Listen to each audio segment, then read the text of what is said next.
Hey loves, this is just going to be a sit-down video where I talk about some very important lessons that I've learned from working in an office here in Thailand.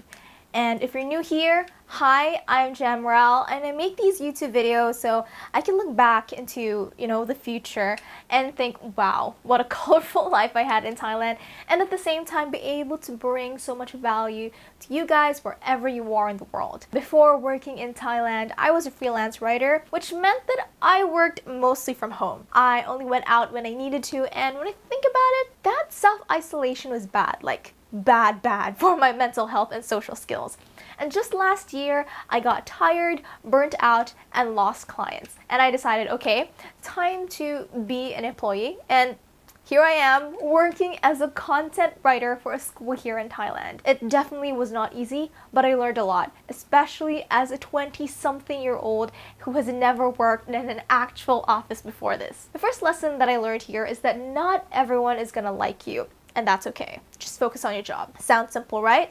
But it wasn't that simple to me. I was an overachiever, and I was privileged to grow up in a loving family with a community with good Christian values. And if you're in any non-confrontational Asian countries, my Asian sisters and girls out there, people are not gonna tell you straight to your face that you did something wrong. No, the culture here is different. They will smile and straight up tell you that everything is okay and then complain to you to other people, and you'll just hear about this from others, which in a sense this hurts, but it is what it is. Now, I'm not saying that everyone does this, but there are a lot of people who will do this to you in the workplace. That's why it's really important to remember why you're here. For me, I needed a day job that I can do well, that I also enjoy, and at the same time pays my bills. You can be at your workplace because you enjoy it and you're looking to move up the ranks, earn a higher salary, and make a name for yourself. I mean, there's nothing wrong with that. Girl, go grab that bag. But just remember that you are replaceable. Everyone in the company, even the CEO, has to be replaceable. If not, then that company or that person becomes the single point of failure, which could cause the whole company to crumble down and be gone. So I guess the main takeaway from this is to not put your value in what others think of you. You are valuable simply because you are you. It's not the number in your bank account, your position, or even the company you work at. You are the prize here. If you got a few coworkers who don't like you, then that's totally fine. Focus on doing well at what you're paid to do. Go home, relax, and do what makes you happy. The second lesson that I've learned that is also related to the first one is that you can't have the best relationship with everyone, but a good relationship will make your job easier. I actually got this from a coworker when we were out drinking and just talking, and basically, you don't have to be high energy and be all like, hi, all the time if that's not you. But that also doesn't mean that you can just be like aloof and try to be cool at work. Really, all you have to be is professional. And by professional, I mean like don't be rude and just be open to feedback. Keep your promises, have a planner or a notebook to jot all the things that you have to do if needed, if you can't remember all of your promises, and most of all, just get the job done. Good relationships with your coworkers equals easier time at the office, which means lesser problems and headaches. And that's it. You don't have to be super best friends with everyone, but you do need to be professional. Honestly, by this stage in life, you have to be past the toxic high school drama. Lesson number 3 is a weird lesson that I heard, but it actually works. I mean, I did this social experiment with some coworkers, and yes, it kind of works. So this lesson is to get on people's level when talking to them. I mean, like physical level, like eye to eye. Like a conversation should go both ways. You talk, the other listens, and then he or she replies. So when you're in the workplace, there are times when the person you're talking to is sitting down or standing up. In Thailand, people like to sit on the floors, especially if they're making something or doing props or whatever. So I did this experiment, and I tried talking to someone who was like standing up while I was sitting down on my office chair. And that's pretty normal in some cases. Like people come up to you and they need something, they drop papers or what.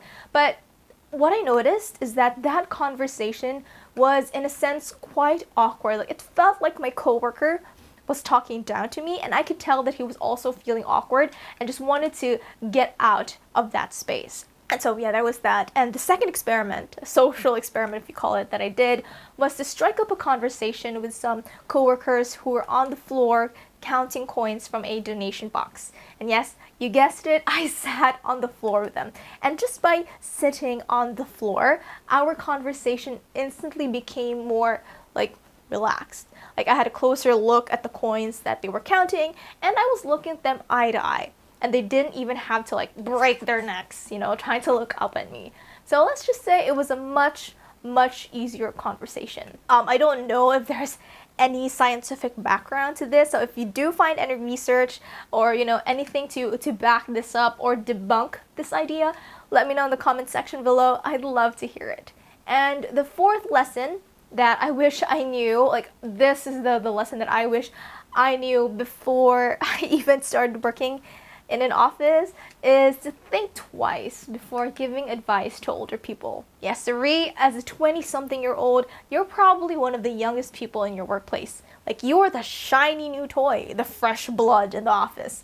They can still smell the fresh ink of your college diploma. I'm kidding. But it's a universal thing. Like we all have egos, especially older people who have been here on this messed up planet longer than you have. So I had this conversation with a coworker who was much older than me, and we talked about work in this like modern day and age, modern work. As someone who was a freelance writer who worked online, I of course wanted to share my experience and how now there are more opportunities for work, and you can have a flexible job, a job that is time and location independent, yet pays more than your traditional office work. You just have to know which clients to talk to and basically how to market your services. And I kid you not, as I continued sharing my experience from the freelance world, this coworker, let me tell you, this coworker basically turned around and started talking to someone. Like, I was shocked, like I was here and he was here and he turned around. Like, hello, I was still talking, you're being rude.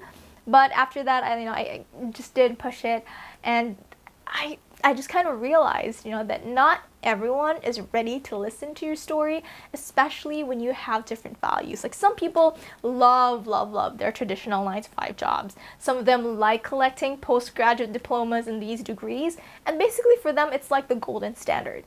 And really there's nothing wrong with that. I come from a family of employees, of educators, of teachers, and there's nothing wrong with that.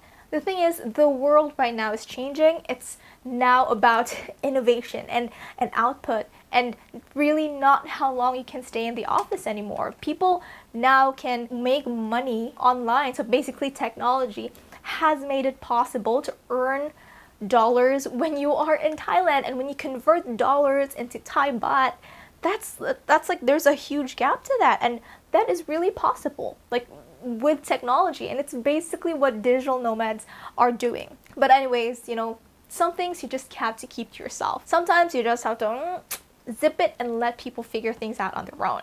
Like my last lesson, which my coworker told me, and this really stuck to my mind, is that every workplace is crazy. You just have to find the crazy that suits you. Okay, the school that I'm working at is fairly new, which means it still goes through a lot of trial and error. Its main selling point is that it's an experiential school, and it's focused on teaching students to be future ready so that they'll still be ahead of the curve like 10, 20 years from now. But the thing with building an innovative school is that it repels traditional workers who don't like going out of the norm. Innovation breaks boundaries, and those who can't adapt get left behind. What I noticed about the teachers and staff who have been in my workplace for a long time is that they are crazy adaptable. They accept change and secretly enjoy the fast-paced innovation. Like, they secretly love change. They say, oh, it's tiring and all that, but then you can see it in their eyes. Like, you can see that they've stayed and that they kind of love what they do. And if you ask me, like, honestly, I kind of love the school's vision too, and the pace of innovation. Like, it's not perfect, but if you're going to look for a workplace, find one that suits your crazy. I mean, you're going to spend 1/3 of your day there, might as well enjoy it. And yeah, that's pretty much it. If you found value in this video, please don't forget to hit that like, subscribe, and of course the notification bell to let me know that you appreciate the effort I put into making this. And just by clicking that button, you honestly make my day. And if you want to know more about my work here in Thailand, what my work day looks like, I'll be putting a video here. You can click that. And yeah, thank you so much for watching, and I'll see you in this video. See you, and carpe diem. Go and seize the day. Bye!